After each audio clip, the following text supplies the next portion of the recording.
The thyroid, a gland located in your throat, makes two hormones. One is called T4, one is called T3. The thyroid produces 100% of your T4. It only makes 20% of your T3.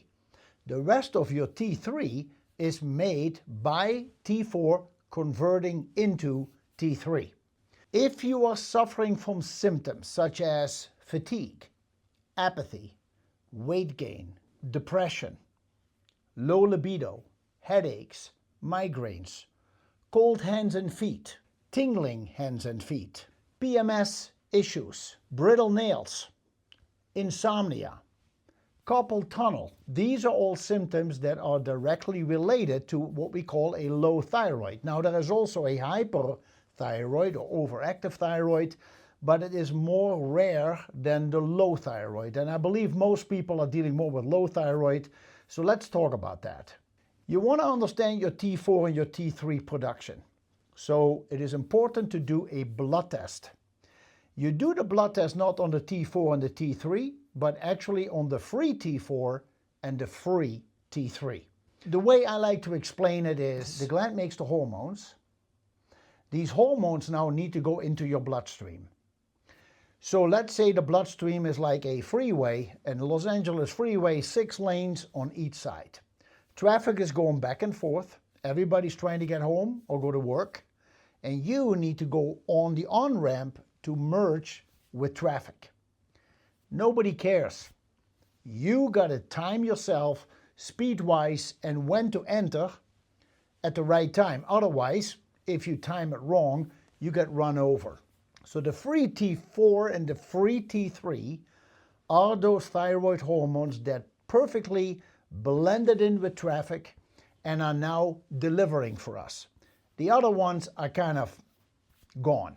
When we do a blood test, your free T4, according to usually medical doctor lab reference range, is hovering between 0.76 and 1.46 nanograms per deciliter.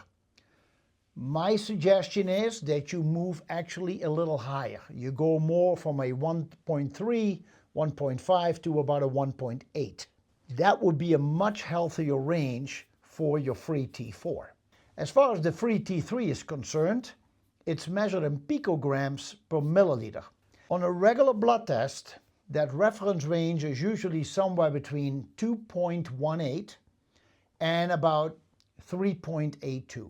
Newer research shows that we actually would do a lot better when the free T3 is more between the 2.75 to 3 and 4.75 to, let's say, 5. So that range seems to work a little bit better. And I recommend that when you do blood test, you look for those numbers. Free T4, 1.3, 1.4, 1.5 to about 1.8. And the free T3, more like a 2.75 to almost 5. In order for the thyroid to make hormones, it needs to eat.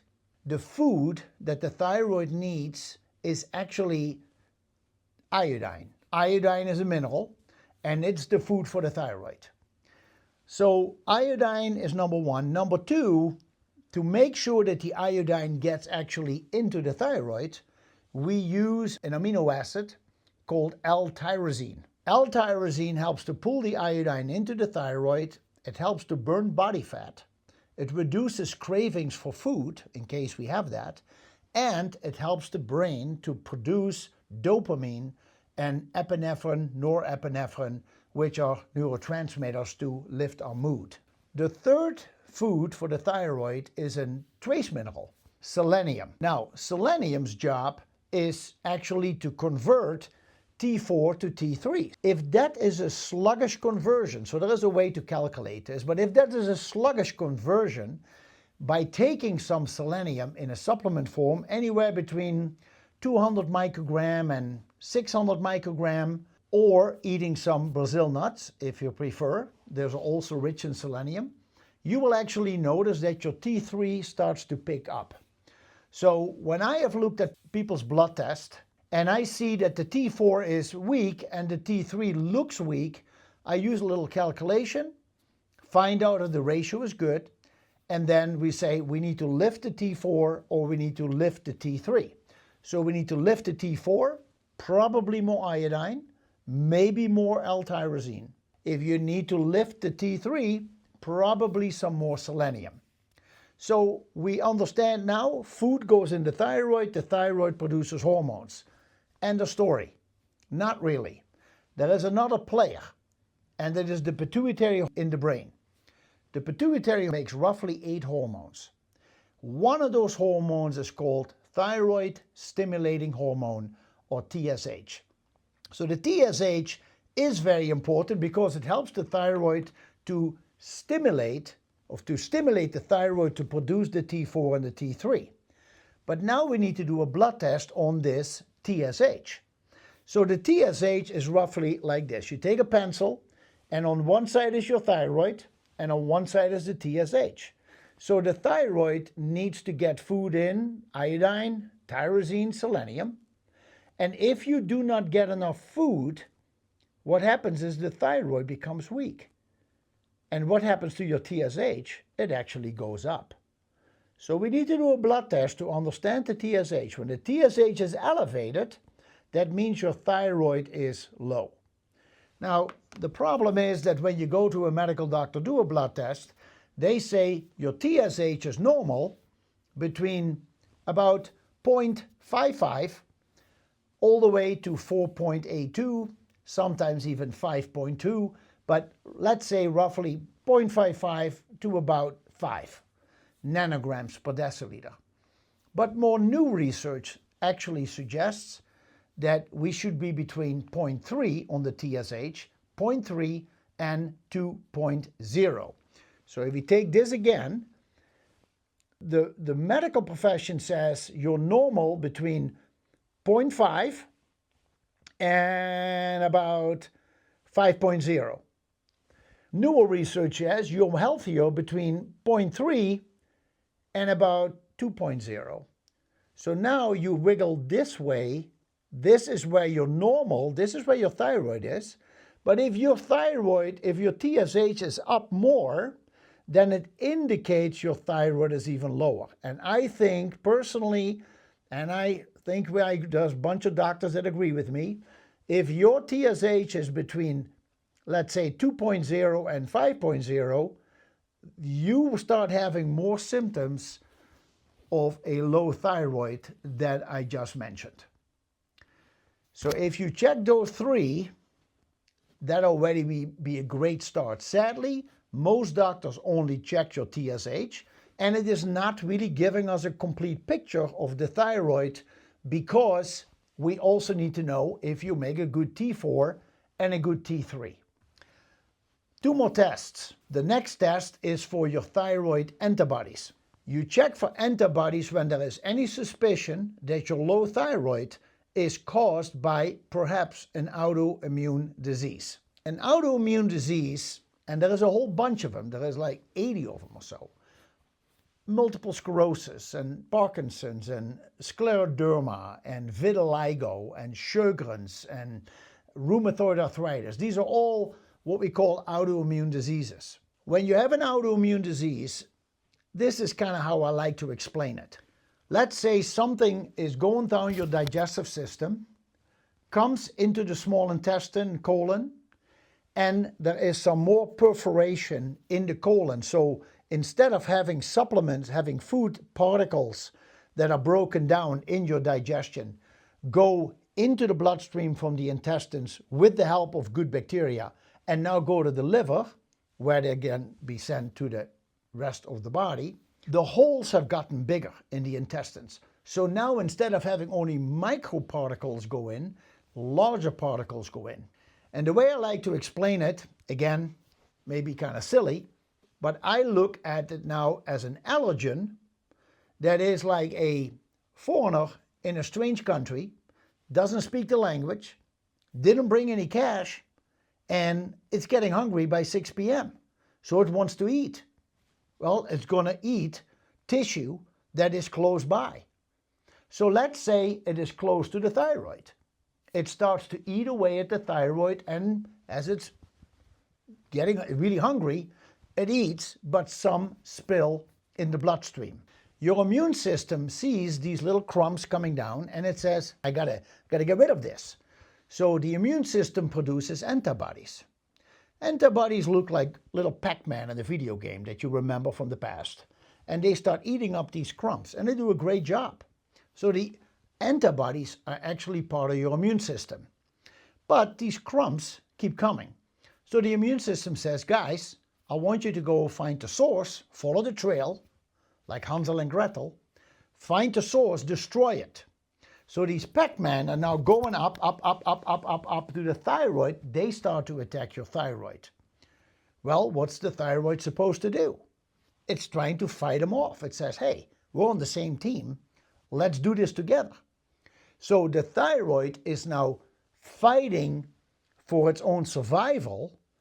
It's fighting the antibodies. When it's fighting these antibodies, it's getting so exhausted, it has no more energy left to produce T4. So now you start having low thyroid symptoms. It doesn't matter how much that TSH is working on that. That's kind of another topic if we talk about pituitary gland. But the thyroid is exhausted at the end of the day from simply surviving. And it just doesn't have the oomph left to make T4, and therefore we are suffering in the T3 department as well. And usually I look at T4 more as you need T4 in order to get T3. It is T3 that gives us the energy and the faster metabolism, etc. So check your antibodies. In those cases, I would usually follow the ruling of the blood test center, the lab that you go to. They'll tell you that. Now, what are these two tests? One is called TPO, thyroid peroxidase. Thyroid peroxidase, TPO. The other one is called TG, thyroglobulin, thyroglobulin antibody. If either one of these is elevated beyond what the lab says it should be at, then you probably have an autoimmune disease. I should actually say you will have an autoimmune disease. Now, how does it work? If your antibodies are elevated, when your antibodies are elevated, and your symptoms are the ones I mentioned earlier for a low thyroid, they call this now Hashimoto's. If you have elevated antibodies, or when you have elevated antibodies, but your symptoms are more like a hyperactive thyroid, and that is usually not sensitive to cold, but really sensitive to heat.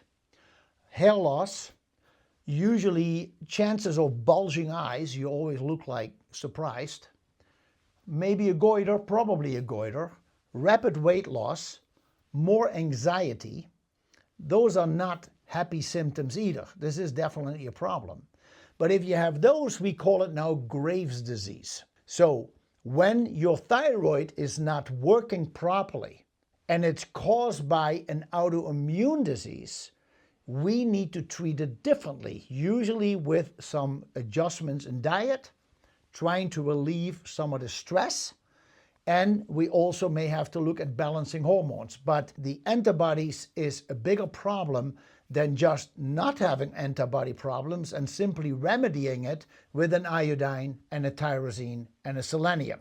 The last test I recommend you do to find out if you have a thyroid problem is to check your body temperature when you wake up. Because when we wake up, that first minute or so, we feel awesome. The bed feels wonderful, the blankets and the sheets, everything is great. That means your temperature is really comfortable. But when you start talking to somebody, or you start worrying about the day, or you start looking at your phone before you get up, now what happens is your body temperature rises. It's difficult now to check your temperature. I recommend you put a temperature that maybe you stick in your mouth, in your cheek, put it on your nightstand. When you wake up in the morning, before you start doing anything else, within that first minute or two, take your temperature. Now, we know that normal body temperature should be 98.6. If you have a body temperature that is less than 97.7, you have a low thyroid.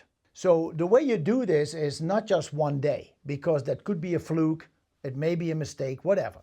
So usually do it for 2 to 5 days. If the first day you do it, you're at 98.1, you may want to do another one. So the next day it is 97.6. You go like, okay, I better do day 3. Day 3 is 97.4. You said, okay, keep going. Then there is maybe a 97.9. So now you're up above the 97.7. If in 2 days it's very clear that your temperature is too high or too low, you got your answer, you don't have to do 5 days. But if it is kind of an iffy one, go 5 days, take the average. And if the average is less than 97.7, you have a low thyroid. I hope this information helps you. I think it's pretty practical. Thanks so much for listening, and all the best to you and your thyroid.